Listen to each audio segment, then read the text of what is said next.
Құдайдың көзі түзу болсын. Түсім онша мәз емес. Өңім екен деймін. Үйге ташылдатым ол деген кіріп келді. Неғып жай барақат отырсыңдар. Ана жақта Ыбырай атамыз күтіп тұр ғой деді. Ол кісі баяғыда о дүниелік болып кетіп еді ғой. Дегенме қарамай, бестегі баланы жылып алды да, босағаға беттей беріп, атамыз күтіп тұр. Тез жетуіміз керек деп, көзден ғайып болды. Ол кісілер әруақ қой. Аталарымыз түсіңе кіріп жүрсе, жаман болмаспыз. Бір кезде даладан қатты дүбір естілген сияқты болды. Қарасам, жаңағы бесіктегі балам бір киікке мініп алып, шауып келеді екен.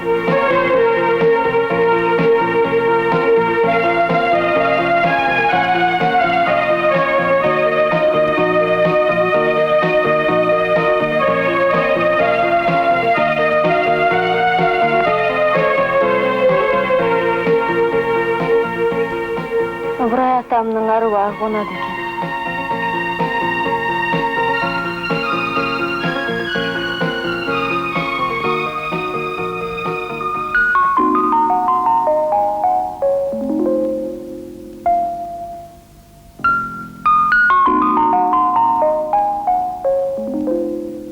Көкшетауда Өкіл Ыбырайдың ауылында менің екі анам жатыр.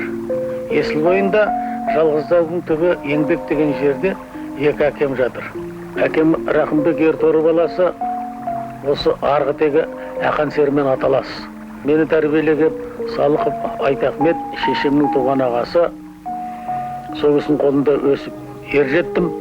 Осының өзінде көп сыр бар. Тайғұлындай тебіскен бауырларыңмен бірге өсумен жалғыз бала болып өсудің арасында көп айырмашылық бар. Әкелі бала еркіндеу келеді. Оттан судан тайынбай кешіп өтеді. Әкесі бала жан жағына қарайлайды, көп ойланады. Сол менің өзіме бір жағынан қиындық, бір жағынан азаматтық азық болып келді. Айналаңа үнемі қарыздар болып тұрасың. Қиналған жанға тезірек көмектесуді ойлайсың. Әкесі баланың сондай бір ғажайып сыры бар. Ұйқыдан ояну сияқты ерте ме кеш пе, әйтеуір ішкі түсінік сезімнің бір ояну сәті басталады. Көкірек көзінің оянар сәті болады. Мінекей сол көкірек көзі оянғанда ғана жан жағыңа саналы көзбен қарай аласың. Арман өскен сайын түйсік оянып, өзінің кеңістігін кеңейте түседі. Мәселен, Ақан сері атамыз әулетті жерден шыққан әйгілі адам. Ол кісі алған бәйгесін, алған сауғасын бас пайдасына жаратпай елге байлап кетеді екен. Осының барлығы бір ой салады. Соны үлкендерден естіп, алыстан көріп, көкірегімізге тоқып өстік.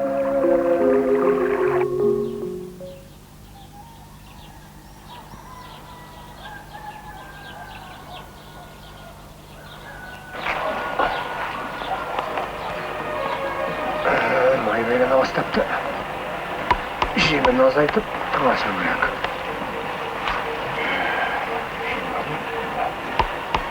Жиырма жеті күн. Енді 10 күн. 11, 12, 13 күн. 13 күннен кейін бәйгеге қосуға болады. Бәйге кезінде өзгеттер қатарласып келетін қиын жер болса, бұрын созып шық.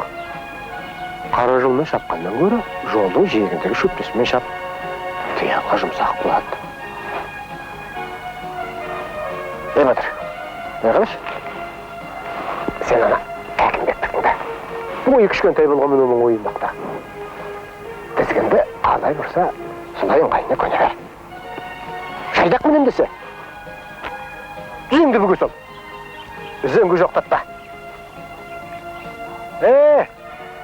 Сен біздің сөзді тыңдап тұр екенсің ғой.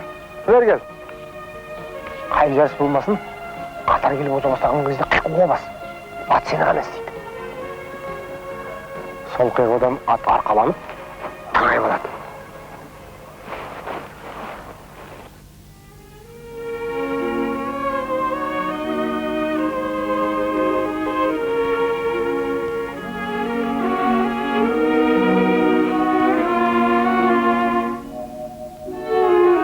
Енді менен жолдаш жораларымыз ақындық пен сазгерлік туралы бір сұрақ қояды. Біріне-бірі еріп келді ме, әлде сазгерлік кейін бертін қонды ма деген сұрақ қояды. Біздің елде кезінде Үкілі Ыбырайдың қолына су құйып сарқытын ішкен төл шәкірті болған халық ақыны Молдахмет Тырғиып деген кісі болды. Туыстығы да бар, аса алыс емес, әкелерімізбен бірге туысқан жақын ағайын болып келетін. Бойында адам сүйгіш, адам тартқыш, әсері мол болатын. Бір күні қасында екі шәкірттер бар, Молдекең біздің үйге келіп түсті. Молдекең бір тамаша жері қасына өнерпаз төңіректегі шәкірттерді ертіп алып, жинап жүретін. Сол біздің үйге келгенде қасында екі шәкірті бірге болды. Ашып жыр тарқағаннан кейін Молдекең есік-терезені жаптырып, осы шымқай жастарды оңашалып қалды да өлең үйретті. Үйрету тәсілді Молдекеңнің қызық болатын.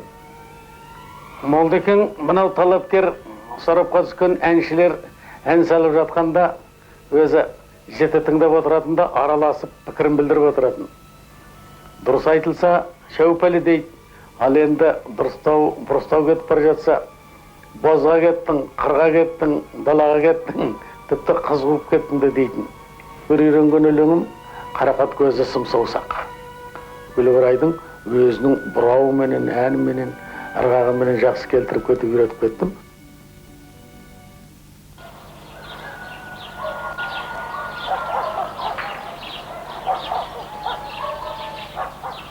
Соғыс жылдары нағашы атам Қожағалидың үйінде Үкілі Ыбырайдың ауылында Жалғызтаудың етегінде тұрдық.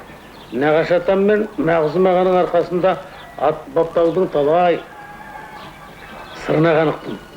Жылқы малды адам сияқты дейтін.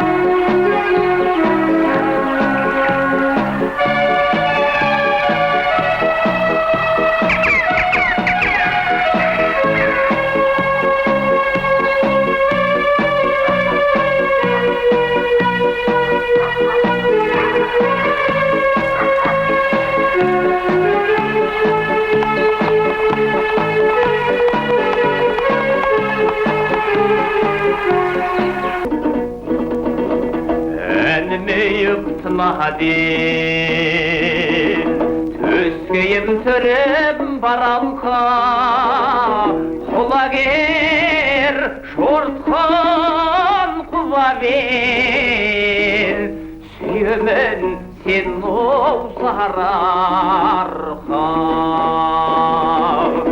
Құлагер жортқан құба бер, сүйемін сен оусарарқа.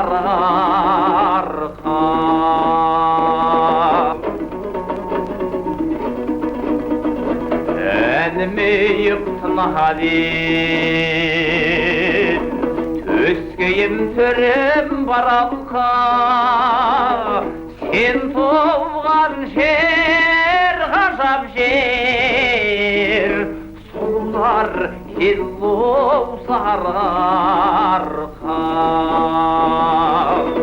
Сен туған жер ғажап жер, сұлулар еллоу сарарқа.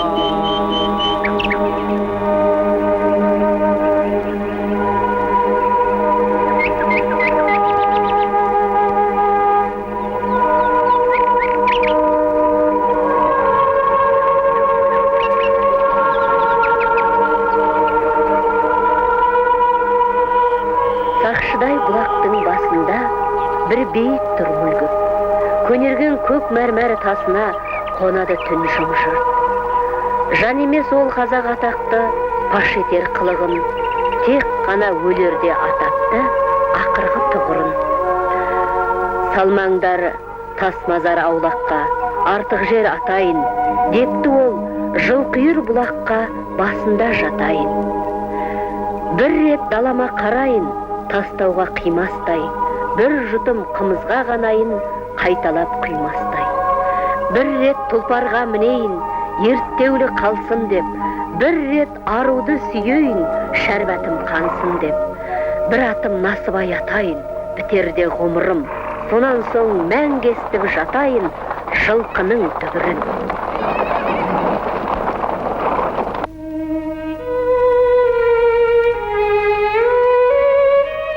Мектепте оқып жүрген кезімде үйге келсем, Молдекең отыр екен. Қуанып кеттім. Алматыға барған сапарын, ақындар айтысына қатынасқан ұзақ сапар әңгіме етті. Бір қызыға айтыстан кейін Жамбыл атамыз бастаған бір топ ақындарды Қанисатбай үйіне қонаққа шақырыпты. Ой, төрге кілем төсеп, әр ақынның шынтағына жеке-жеке жастық қойып құрметтепті. Мұнартқан тауға қарап біз ақындар мың бар дейміз, ой бар дейміз, ал Қаныш алтын бар дейді, кен бар дейді екен. Арасында бұның өзі үлкен даналық қой. Сөйтті де үнсіз отырып қалды. Бірге сек жақта отырған маған көзі түсіп кетсе керек. Кәкімбек, сен өлең жазып жүрсің. Өлеңдерің жақсы ғой, өлең жазу дұрыс. Бірақ бір айтарым, өлең сенен, сен өлеңнен қашып құтыла алмайсыңдар енді. Бірақ тек қол үзбе. Ақын аз емес, мен де ақынмын. Ал бірақ Қаныш сияқты даналар, Қаныш сияқты білгірлер аз ғой. Жер байлығын аша білер алмас, жер астынан кен шығару. Бұл деген өте қызық емес пе, қарап тұрсың. Бұл тамаша мамандық қой деді. Менің мамандық таңдауыма осы кештегі әңгіменің өзі үлкен ой қозғады. Кейін мектепті бітірер кезде қайда оқуға барарым дегенде Мәскеуге барып түсті металдар институтына түсуіме осы әңгіме үлкен себеп болған шығар деп ойлаймын.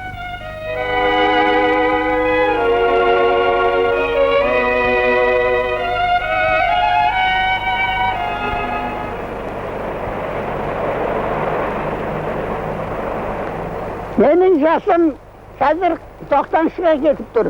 Осы жасымда менің істеген қызметім осы өндірісте шәкіде өстім. Осы Байқоңыр Поқара шәкісінде істеп жүргенімде оқып бітіріп Кәкімбек Салғыт деген жігіт келді. Жас жігіт. Бұл жас жігіттің танышы жоқ. Келе салған сол күннен бастап меніменен байланыстып, мен оған аға әке есебінде, ол маған бала әне есебінде қызмет істедік. Bir күні мынау бұның еңбегі сіңген қазір Алматыда бөпежені мұхит кетінде басқа қызметке ауыстыратын болды. Қайран жағасына барып отырдық, ойдан қырдан келген адамдар бар, Алматыдан да келген адамдар бар. Оны менімен жиен емес, құрдас емес, нағашы ендемек Дүйсенбай Оразбек деген жігіт маған басталды. Басталған уақытында менімен күреспекші. Өз семіз деген. Тіпті семіз болғанда масқара түгіленді. Сонан бұлай ұстадым, қолым жетпей, бұлай ұстаймын, етінен тырнаймын, манағы, бұлай тырнаймын, бұлай мойнын ұстаймын, бүйтемін. Өз уақытында манағы ұстатпайды, қолым келмейді.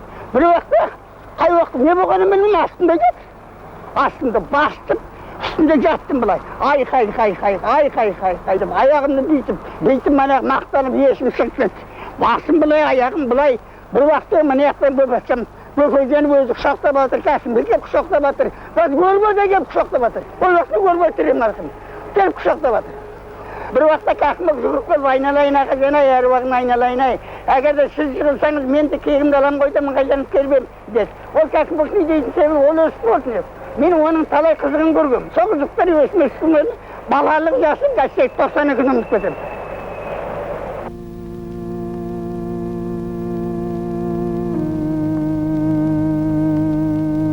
Өмір бар жерде қазақ қатар жүреді екен ғой. Мәскеуде бірге оқыған Байзақ деген досымыз болды. Жезқазғанға қызмет істеп жүрген жылдары оның Күләш деген жұбайы қайтыс болды. Бірге бітіргендердің арасында кездескен алғашқы қайғымыз еді. Біраз уақыт өтіп, қырқын бергеннен кейін жолдастарымыз шақырып, көңіл айта бастадық. Серік Айтмағамбет деген досым сол үйде отырғанда Байзақ Күләш жақсы көретін бір әнің бар еді ғой, соны айтшы деді. Бір-екі ән орындап көрдім, басы шайқады. Бәріміз үнсіз, бір тіпті қиын жағдайда үзіліске шықтық. Мен пианиноны айналдырып соның қасында отыра бердім, бірақ көңіліме бір өлең келіп, мазалай берді. Әннің бір тың сарыны ұйқасқа бірге оралғандай болды. Сыңарынан айырылып қалған күні бұл өмірдің қызығы жартылайды деген аққу әніндегі сөздер сол жерде келіп еді. Бір кез ыңылдап әндеткім келді. Жаңа өз тың сарын пайда болды. Шайға отырған кезде пианинода отырып айтып көргем. Bir кезде Байзақ япырмай манадан күтіп отырған әнім осы еді ғой деді. Бұдан 20 жыл бұрын менің деректі шығармам Сәтбаев Қазақстанда шықпайтын болып, терімі шашылып қалып, министрге де бардым, ештеңе шықпай, бір қияли ойға берілдім де, кітапты орысша қолжазбаны дайындап алып, Москваға бардым. Барғаннан кейін де қорқақтап көңілім. Бірден баспаға барғам жоқпын. Компартияның о кездегі орталық комитетінде істейтін Кәкімбек Салықов дейтін ақынымыз болатын. Телефон соқтым да кабинетіне бардым. Кәкеңе мен шындықты айттым. Менің кітабым қиянатқа ұшырады, ал өзімнен бір көмек іздеп келдім. Қысқасы, әр уақыт себеп болып Кәкеңнің демеуімен менің кітабым Сәтбаев кәдімгі ЖЗЛ сериясында жарық етіп бірақ шыға берді. Енді осыдан туындайтын екінші бір жағдаят бар. Жақында жыл басында мына Қаныш Имантайұлының әулеті, бала шағасы, жақын туыстары, достары бәрі жиналып, мені де шақырып, Қанекеңнің өмірінде 2 рет қаулы алынған, қайтыс болғаннан кейін, мына есімін мәңгі есте қалдыру жөнінде. Бұл 2 қаулы да 65-ші жылғы қаулы да 89-ші жылғы қағаз жүзінде қалып қойды. Көп шаруа істелмей қалды.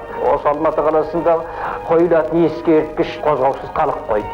Ал енді осының бәрін қозғау үшін бір фонд құру керек. Қанекеңнің Сәтбаев фонды деген. Мені осы фондты құруға келіскенімізде бұны академияда, геология министрі бәрі ғалымдар да, Шокен Сықылды академик үлкен ағаларымыз бәрі қуаттап дұрыс деген уақытта енді осы фондқа кім ие болады? Ақылдасып отырып, Кәкімбек Салықов дұрыс қой. Дәл осы кісі біздің осы фондқа президент болған дұрыс қой деген біз ойға келдік те тоқтап өзінің келісін алып президент еді.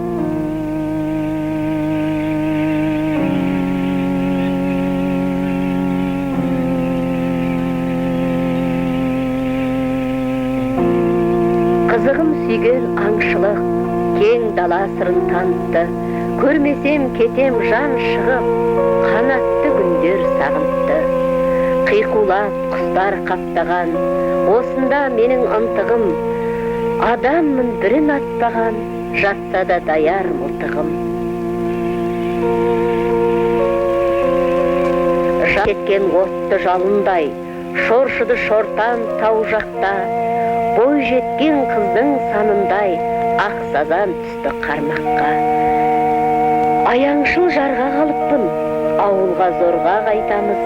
Қасқырдың сырын қалықпен мың саққа салып айтамыз.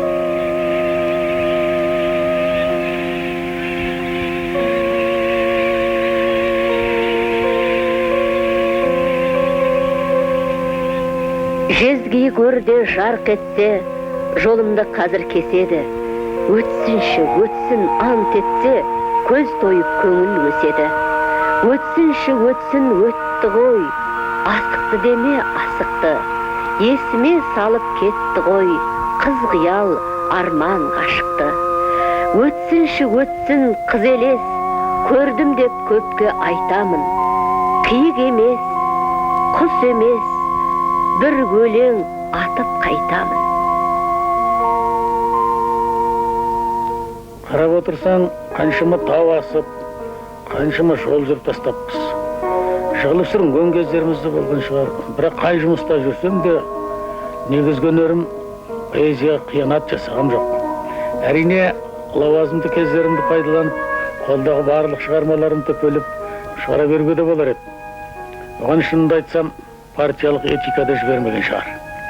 Лауазымды жұмыста ұзақ істегендердің көбіне іштей өзін өзі ұстай білу, бұра тарттау деген мінездер қалыптасады.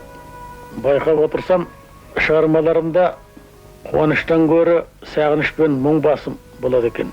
Қайда жүрсем де өлең мені туған елмен жалғастырды да жүрді. Кездесу мен қоштасудың арасын жалғастырып жатады екен, сағыныш деген жолдарда осыдан туған шығар. Кездескенде жадырайды жанымыз, қоштасарда ұлғаяды жалыныш. Кездесу мен қоштасудың арасын жалғастырып жатады екен сағыныш.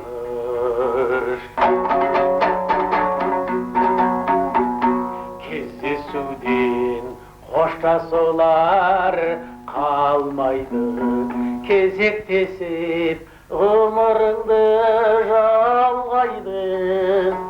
Кездесуді аңсамаған адамдар бірін-бірі өмір бақи алдайды. Кездесуді аңсамаған адамдар бірін-бірі өмір бақи алдайды.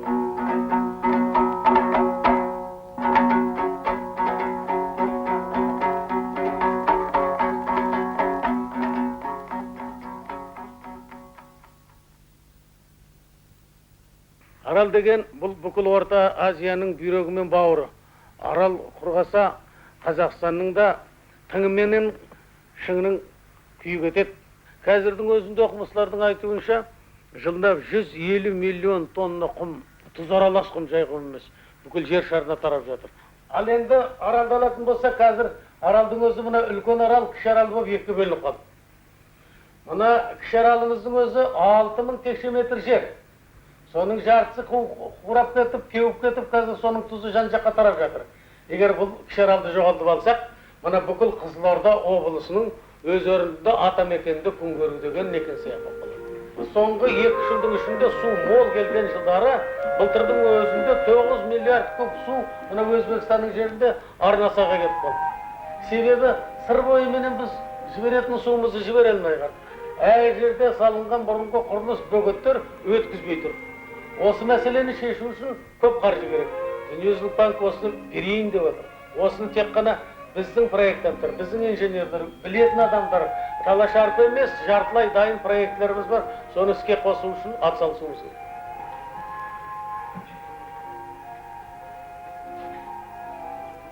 Егер Каспий мәселесіне келетін болсақ, Каспий теңізі соңғы 16 жылда 2 метр көтерілді. Ал енді алдымыздағы 40-30 жылдың ішінде оқымыстылардың айтуы бойынша тағы да 5-6 метр көтеріліп кетеді. Ол дегеніміз, біздің Атырау, Мақашқала, тағы да көптеген Баку сияқты үлкен қалалардың бәрі судың астында қалады деген сөз. Ал енді құтылудың осыдан қандай тәсілдері бар, қай қаланы, қай ауылды қалай қорғаймыз, оның инженерлік шешімдерін жасап бердік, үкімет бекітті.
Осы баяғы жазған өлең қайда?